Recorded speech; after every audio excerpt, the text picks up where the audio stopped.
Certains d'entre vous viennent de découvrir que l'école supérieure de journalisme vient d'être vendue à plusieurs milliardaires qui se sont partagés le gâteau. On va donc en profiter pour faire un bilan de la liberté de la presse en France. On va commencer par le plus facile, qui détient les médias. Ensuite, on va passer à l'agence France Presse et on va terminer par l'Arcom. Alors Bernard Arnault, LVMH, il est propriétaire des Échos, du Parisien, de Paris Match et de Radio Classique. Rodolphe Saadé, propriétaire de CMA-CGM, vient de racheter à Patrick Drahi BFM. Il a aussi RMC, La Tribune, La Provence et il a des parts dans M6 et Brut. La famille Bouygues détient TF1, LCI, Ushuaïa et TMC. Xavier Niel détient l'Obs et a des parts dans Le Monde. Patrick Drahi est toujours propriétaire d'I24 et de Libération. Kretinsky a aussi des parts dans Le Monde et propriétaire de Marianne.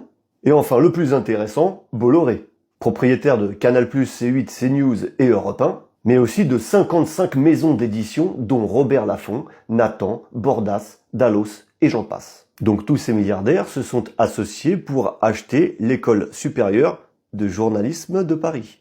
On va passer à l'Arcom, la police de la liberté d'expression à la télévision, à la radio et dans les médias. L'Arcom, c'est le CSA et Adopi qui se sont rassemblés en 2022. L'Arcom est dirigé par un collège de 9 personnes. Mais qui est-ce qui les a choisis?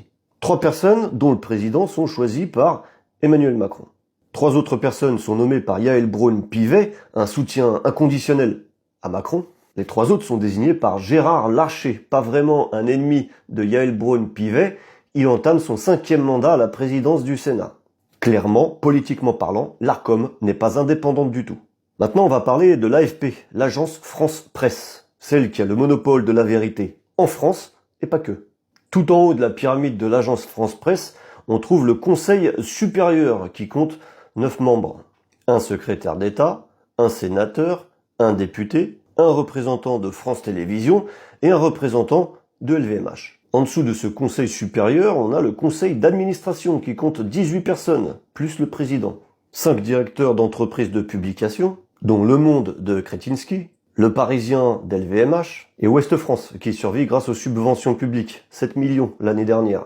Un représentant de Radio France, un représentant du ministère de la Culture, un représentant du ministère de l'Économie. Bref, je vais pas vous faire un dessin, mais le conflit d'intérêts entre les médias, le gouvernement et l'information est plutôt flagrant. Après tout ça, si vous pensez qu'il n'y a qu'en Chine et en Russie où la liberté d'expression est bâillonnée, où l'information est censurée, je peux plus rien pour vous, désolé. À bon entendeur.